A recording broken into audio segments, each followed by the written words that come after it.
O Dr. Pedro Vingredo Amaral é licenciado em Engenharia Florestal, é mestre em Planeamento Regional e Urbano, é doutorando em Ordenamento do Território, é docente e investigador nas áreas do ambiente e começamos já a lembrar uma última encíclica do Papa Francisco, a Laudato Si, portanto é investigador nas áreas do ambiente, urbanismo e políticas de solos no Instituto Politécnico de Coimbra. É dirigente de diversas organizações não governamentais da defesa do ambiente e conservação da natureza e também colaborador assíduo de algumas associações e movimentos cívicos. É autor de múltiplos estudos nestas áreas. Eu devo dizer que não conhecia pessoalmente o Dr. Pedro, conheci-o há bocadinho ali a tomar um café e portanto, este é o relatório que vem, digamos assim, na internet, quando a gente agora quer saber, vai saber imediato e sabe de modo. Mas nesta investigação que eu fiz, descobri, aliás, isso já sabia também, que ele tem uma intervenção na área política autárquica e que também tem uma intervenção, de certo modo, ou pelo menos uma atuação na área política nacional, pelo menos foi candidato às últimas eleições legislativas numa força política que não vou dizer qual, com certeza que claro que não, mas na qual ele, apresentando-se aos eleitores, ele próprio se apresentava tal como eu agora vou dizer e, portanto, não há melhor apresentação do que o próprio para fazer de si. Proponho-me, dizia ele, a defender os aspectos fundamentais do Estado Social, tal como foi definido nas democracias europeias ocidentais após o último conflito mundial e vencendo esse Estado Social desmantelado a partir da década de 1980, sob este grande slogan: mercado sempre que possível e Estado sempre que necessário. Tem sendo destruído nesta base. Considero indispensável o protagonismo estatal em setores estratégicos da banca, da segurança social, da educação, da saúde, da energia, do ambiente, das florestas e das infraestruturas rodoviárias e ferroviárias. Boa tarde a todos, Sr. Bispo Virgílio, Sr. Padre Dalino, meus ilustres e estimados colegas de mesa, boa tarde a todos. É uma honra e um prazer estar aqui convosco.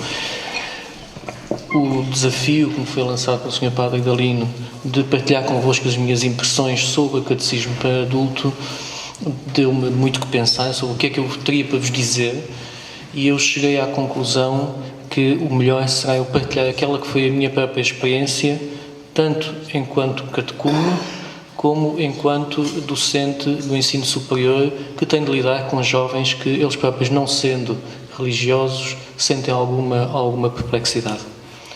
Eu devo dizer que, para situar-me em termos para situar tudo aquilo que eu vou dizer, será importante partilhar convosco alguns aspectos importantes do meu passado religioso. O meu avô e o meu bisavô estudaram neste seminário, o meu tio tetravô estudou aqui, já tive vários sacerdotes na família. O meu avô e o meu bisavô não abandonaram a carreira sacerdotal, senão não estaria aqui, de resto, como é evidente. Mas foram homens que toda a vida tiveram uma relação de luta interior com a religião. Eram homens que liam cotidianamente a Bíblia, liam muito sobre teologia, mas eu quase diria que eles passaram não a noite escura da alma, mas muitas noites escuras da alma. O meu pai não foi batizado, mas abandonou a vivência religiosa e converteu-se à religião do existencialismo. E eu cresci com homilias em casa do meu pai, citando-me abundantemente Nietzsche, Feuerbach, Kierkegaard, todos os filósofos e existencialistas. O meu pai é profundamente nihilista no sentido espiritual do termo. Não era uma pessoa anticlerical, nem teve militância política, mas viveu, e ainda vive, a ideia de que as consequências filosóficas de uma radical negação de tudo o que fosse transcendente e uma redução do imanente a meros fenómenos biológicos e químicos. Sem nunca ter perdido o interesse pela religião. Tínhamos em casa várias estantes dedicadas a todas as religiões do mundo e eu recordo-me de ser pequeno e conversar com o meu pai. Eu tinha muitas angústias existenciais, pudera também, a ver tantas excitações de existencialistas.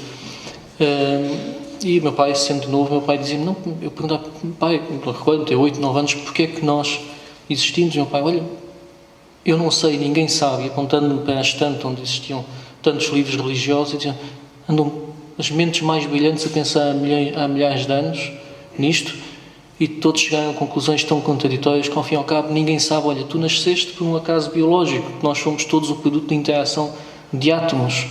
Estes átomos dissolvem-se, separam-se e não vai haver rigorosamente nada. Nós vimos do nada e nós vamos para o absoluto nada. E isto provocou-me um conjunto infinito de insónias durante toda a infância e durante toda a adolescência, mas eu persisti a estudar o existencialismo, a interessar-me por religiões comparadas, e depois, mais tarde, na universidade, comecei a estudar as ciências biológicas, acreditando que a ciência iria dar alguma luz a este sentido da vida. Devo fazer uma parte que isto que eu estou a dizer não interessa tanto por ter sido a minha vivência, mas por ter sido implicitamente a vivência de tantos jovens da minha geração. Porque mesmo que os jovens não tenham estado a ouvir diretamente as citações de Nietzsche, todas as ideias de Nietzsche e as ideias de Feuerbach tornam-se vox populi, e não é preciso ter lido Nietzsche para se ter ouvido a frase de que Deus morreu, não é? Ou não é preciso ter-se lido Sartre para se falar do absurdo da existência, não é preciso ter-se lido Kierkegaard para se perceber que a existência é uma mera probabilidade, ou falar da fé como o suicídio da razão. Não é preciso ter-se lido estes filósofos para se pensar assim, e de facto muita da minha geração pensa e vive estas angústias existenciais. O existencialismo deixou frutos, mas eles ainda aí estão. Mas dizia-vos, aproximando da universidade, fui estudar ciências biológicas e esperava encontrar nas teorias evolutivas alguma coisa que me iluminasse a existência. Namorei, por assim dizer, as doutrinas do Teilhard de Chardin, mas essas doutrinas do Teilhard de Chardin, a base científica delas, depois mais tarde foi refutada por alguns, inclusive por alguns biólogos que hoje em dia lideram o movimento dos novos ateístas, como por exemplo Richard Dawkins, e portanto a base científica de Teilhard de Chardin ficou assolapada. E portanto, pela via da biologia, eu não só não encontrava a resposta, como ainda por cima a biologia mais recente apontava, desenvolvia a doutrina de um livro muito famoso chamado O Gene Egoísta, em que na prática nós seres humanos somos apenas vetores de genes na luta pela sobrevivência, nós somos meramente instrumentos. A biologia conduziu-me ao desespero, ainda mais. E quando eu digo desespero sentido, eu digo desespero profundo, eu digo o desespero que nos faz acordar a tremer de frio no meio da noite, a sentir que alguém nos arranca o coração do peito. Eu digo o desespero total e absoluto. O Kierkegaard, o filósofo existencialista, dizia que a criança não é incapaz de ter fé, porque essa fé ainda não foi posta à prova. Só depois de se ter sofrido as provações é que vem a verdadeira fé, depois de ter constatado toda a miséria do mundo, toda a improbabilidade. E eu, à minha escala, tive a sorte de não viver uma guerra civil, de não viver a pobreza, de não viver a miséria, mas ainda assim é possível, no meio da maior riqueza, no meio do maior conforto, uma pessoa sentir o desespero total e absoluto, sobretudo se uma pessoa quiser levar às últimas consequências os postulados de a vida ser apenas matéria e não ter nada de espiritual, e da existência biológica ser uma mera contingência do processo de seleção evolutiva. Procurei refugiar-me na literatura. Rainer Maria Rilke, o filósofo, o poeta alemão, dizia que, de facto, que nos tempos modernos em que o ateísmo começa a ser incontestável, a arte e a literatura são a única forma de religião que nos resta. E aí já comecei a sentir alguma aproximação da religião, porque paradoxalmente não se pode entender a literatura ocidental sem se entender a Bíblia. E algumas das grandes obras-primas da literatura ocidental estão na própria Bíblia, e desde que haja traduções a fazer-lhe esta justiça. E assim continuei, sem ter sido batizado, sem ter assistido a outras missas que não fosse esporadicamente de algum casamento a que fosse, até que me aproximei da igreja já com 39 anos e fui batizado com 40 anos pelo Sr. Padre Dalino, a quem muito agradeço. E qual foi o momento da conversão? O momento da conversão foi aquele momento, o momento em que eu decidi de facto batizar-me, foi o momento em que eu já não suportava mais o desespero. A história também é um tema que me interessa muitíssimo, a história em geral. A história do século XX está pejada de atrocidades horrendas.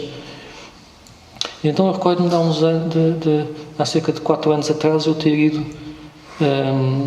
à França e no Coliseu de Arles, no anfiteatro de Arles, com o Coliseu romano, estar a caminhar pelas areias e estar a escutar um daqueles audioguias que explicavam como, de facto, durante o reinado do Imperador Augusto, o que é que se passava ali naquelas arenas, e a determinada altura contavam como entre os intervalos dos espetáculos de gladiadores da manhã e os espetáculos de intervalos dos gladiadores da tarde era preciso entreter a população. Dava-se o pão, como os gladiadores não eram caros e só havia para a manhã e para a tarde, não havia forma de entreter a população, era do almoço. Então o que é que se fazia? Os presos de delito comum, as crianças sem pai conhecido, os miúdos de rua, os esquizofrénicos, os doidos, eram encaminhados para a arena, braços amarrados atrás das costas, pernas com uma arreata curta, e eram a chicote empurrados para o meio da arena onde estavam feras que os comiam vivos perante os demais. Eu já tinha lido muitos horrores, mas naquele dia de verão com o sol a pique, o horror pareceu-me absoluto. Eu nunca testemunhei uma morte humana, mas o horror pareceu-me absoluto, e lembrei-me que Jesus Cristo, pelaquela mesma data, dizia para nos amarmos uns aos outros. E aí tudo fez sentido. Aí esta própria frase resumiu a essência do sagrado. Já não precisei de dominar as subtilezas da teologia ou os detalhes sobre processos, sobre milagres. Não, de um momento para o outro, naquela frase, amai-vos uns aos outros, estava contido o sentido da vida. Foi aí, simplesmente, reconheceu o absurdo de tudo isto, que Deus nos ama apesar de sermos capazes de tantas atrocidades. E comecei a ver a luz e a encontrar o sentido na minha existência e o sentido da vida em geral.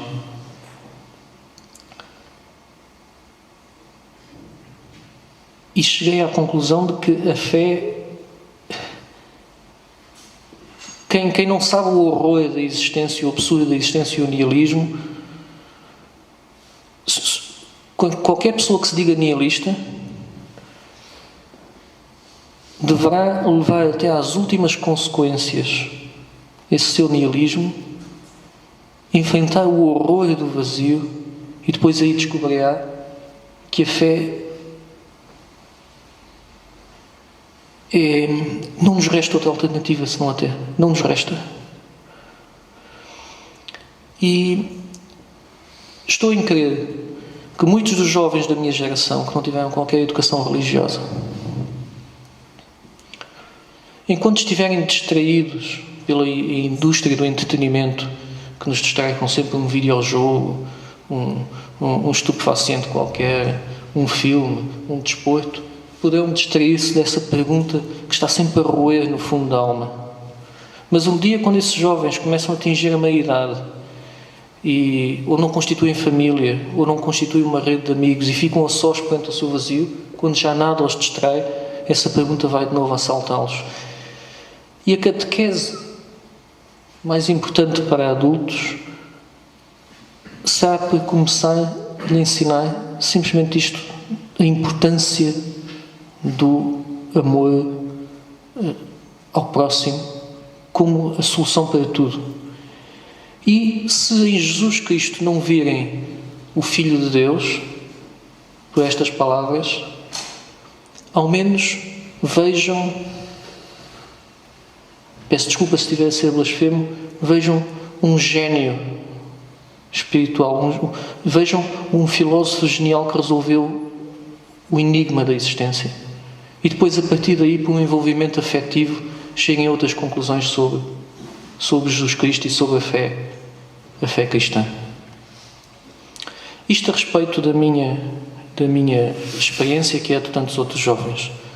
Outra coisa que queria partilhar convosco é a questão do papel da Igreja perante uma nova geração, muito mais bem preparada cientificamente, que olha para a Bíblia não como uma obra de literatura espiritual que nos transmite uma mensagem ética, mas como uma peça datada de literatura, para alguns de superstição, de povos da Idade do Bronze ou da Idade do Ferro.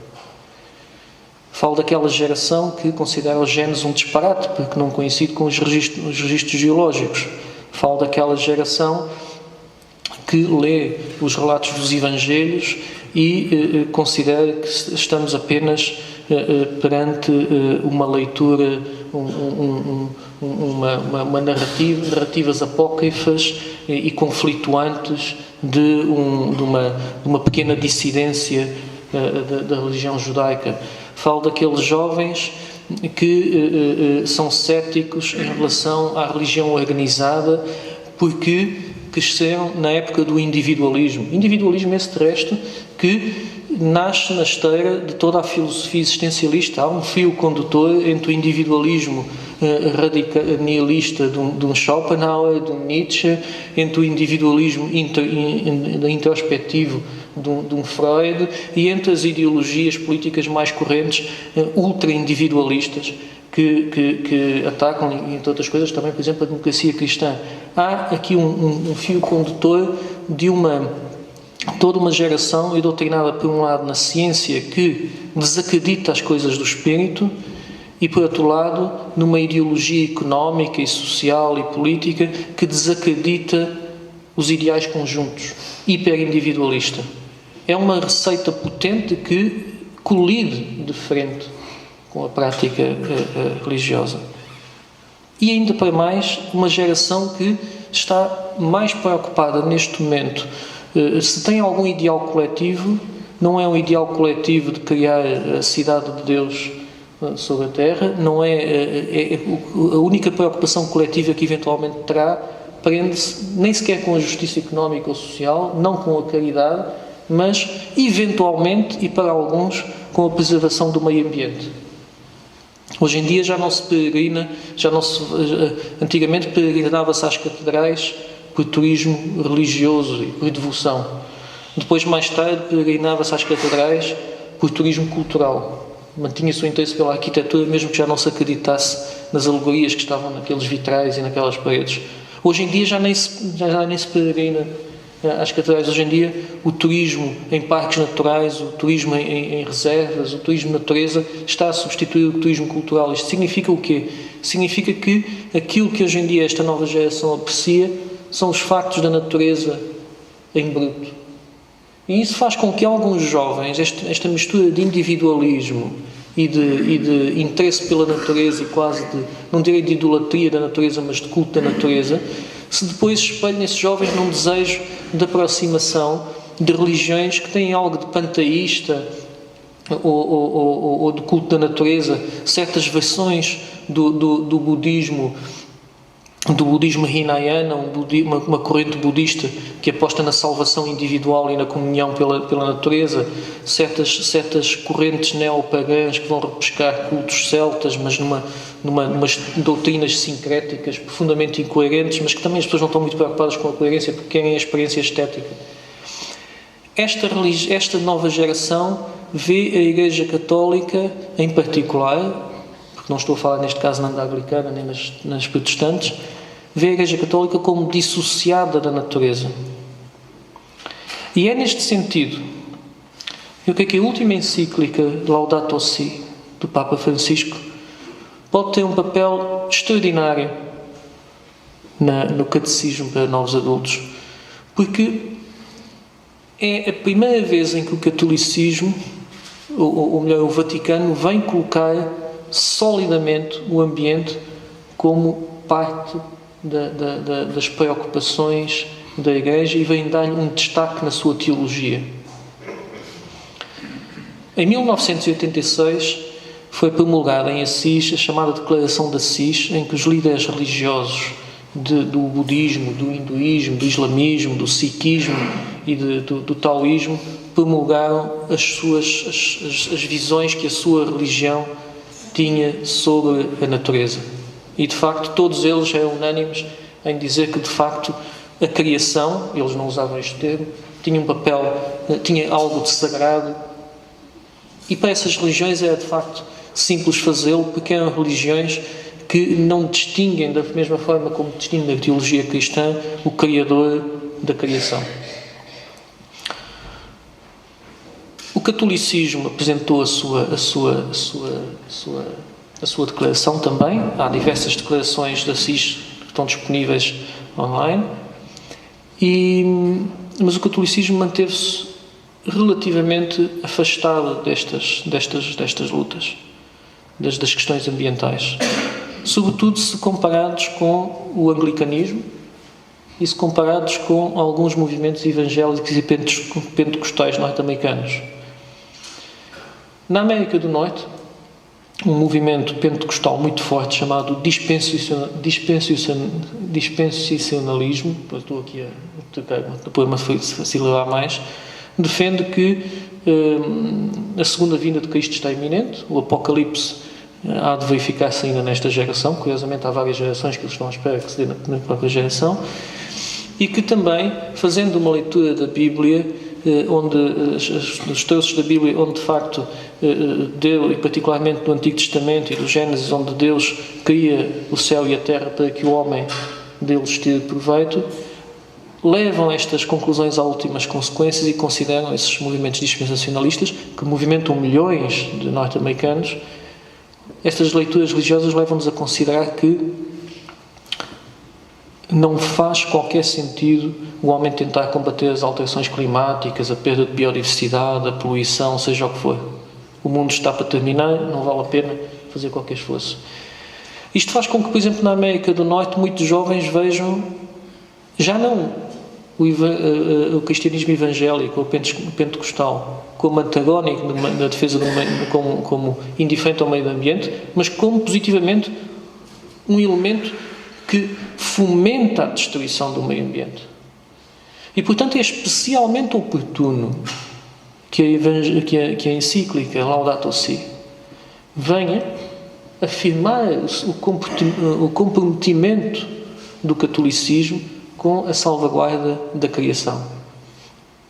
E com a salvaguarda da criação também, não apenas a criação não humana, mas também com o ser humano, porque a encíclica Laudato Si é simultaneamente uma defesa dos valores ambientais, mas também uma defesa da democracia cristã. Isto para os jovens que necessitam de um projeto que os liberte do seu individualismo e que os junte no seio de uma paróquia, no seio de uma eclésia, no sentido original do termo, esta mobilização dos jovens para a salvaguarda da criação é extremamente positiva. E tanto mais que é extremamente positiva porque essa encíclica considera que só se pode salvar a criação salvando também os homens e promovendo a justiça, promovendo a caridade, promovendo a entrega. E creio que esta encíclica, portanto, está pode ser um grande movimento mobilizador dos jovens que vai lhes dar uma causa pelas quais lutar. Todas as gerações têm tido uma causa pelas quais lutar. Às vezes as causas, nos anos 30, é o nacionalismo, não é? Neste momento, houve muitos jovens que lutaram pelas causas do marxismo, deu no que deu. Também houve jovens a lutarem pelas causas agora do libertarianismo ou do neoliberalismo. O modelo está esgotado. Os jovens precisam de uma causa que os movimente. E quando digo uma causa, não estou a dizer uma causa de política, estou a dizer uma causa espiritual, uma causa cívica, uma causa a todos os níveis. E isto poderá mobilizá-los. Tudo isto, portanto, à conclusão de dizer, para sumarizar estes 2 pontos que eu queria notar, é que para um jovem adulto que não tenha tido educação religiosa, ele precisa de uma mensagem muito simples, muito existencial da parte da igreja. Ele precisa de sentir que entra numa igreja e encontra, pela palavra, pela fraternidade, o sentido da vida. Eu vivo aqui em Coimbra desde 2001 e durante uma década a minha mulher não vivia ainda aqui comigo, vivia em Espanha, a minha família estava em Lisboa e durante os primeiros anos aqui eu tive poucos amigos. E apesar de eu não ser batizado, apesar de eu não ter tido a mais vaga educação religiosa, eu muitas vezes aos domingos ia à missa, quanto mais não fosse, só para chegar, eu sentia-me tão sozinho, só para chegar o momento da paz de Cristo cumprimentar as pessoas. E aquilo preenchia-me. E foi talvez aí começaram as primeiras aproximações. E eu estou em crer que muita gente da minha geração necessita disso. Uma geração tão hiperindividualista e cuja educação científica o levou a ver a existência como um mero resultado de reações físico-químicas e de processos biológicos, necessita de sentir que pertence a alguma coisa. Se não, vejamos manifestações patológicas desta necessidade de pertença, o fanatismo futebolístico. Muitas das pessoas não estão interessadas minimamente no que é que se passa entre as 4 linhas do futebol, querem sentir que pertencem a um coletivo e que o coletivo se estima mutuamente. Em certa medida, é triste dizê-lo, mas as pessoas vão em busca do futebol, em busca da fraternidade cristã, que sentido o futebol está a tornar-se uma religião laica, diga-se de passagem, até tem um ano litúrgico coincido com o campeonato, não é? Sim, tem os sacerdotes, que são os treinadores, depois tem os santos, que são os jogadores, tem já os mártires, que são aqueles jogadores que morrem de ataque cardíaco no campo de futebol, e até já existe, por exemplo, tem o pontífice, que é o sumo pontífice, que é o presidente da FIFA, o ritual do batismo. Há pais neste momento, quando o filho nasce, vão imediatamente inscrevê-lo no clube de futebol, é quase um sacramento do batismo, e pasmem-se, o ciclo já está tão completo que já existem clubes de futebol, por exemplo o Clube de Futebol de Barcelona, que oferece um cendrário onde as pessoas podem depositar as cinzas no estádio. Portanto, já tem portanto, o ciclo, a eternidade, o ciclo de vida está completo, do nascimento à morte, passando pelo ciclo litúrgico, e isto porque explicava o presidente do clube do Barcelona Futebol Clube, porque eles tiveram de fazer isto porque havia famílias que queriam cumprir os últimos desejos dos seus familiares e durante os treinos iam correr ao relvado e atiravam para o relvado as cinzas. Vejam a que ponto nós chegamos. Portanto, queria só dizer então isto. A igreja como eclésia, como comunidade. Quando se diz que fora da igreja não há salvação, se por salvação entendermos numa linguagem menos teológica e mais científica, mais ao gosto da contemporaneidade, se por salvação entendermos a harmonia psicológica, a integração espiritual, a felicidade em suma, e se por eclésia entendermos a comunidade, então é verdade, fora da igreja não há salvação. Isto em termos de chamamento individual dos jovens. Em termos de chamamento coletivo, então aí teríamos a encíclica Laudato Si, que marca este comprometimento novo da Igreja com a criação. E isto já nos daria então para um enorme debate sobre as implicações em termos de conceitos éticos desta encíclica. Muito obrigado pela vossa atenção.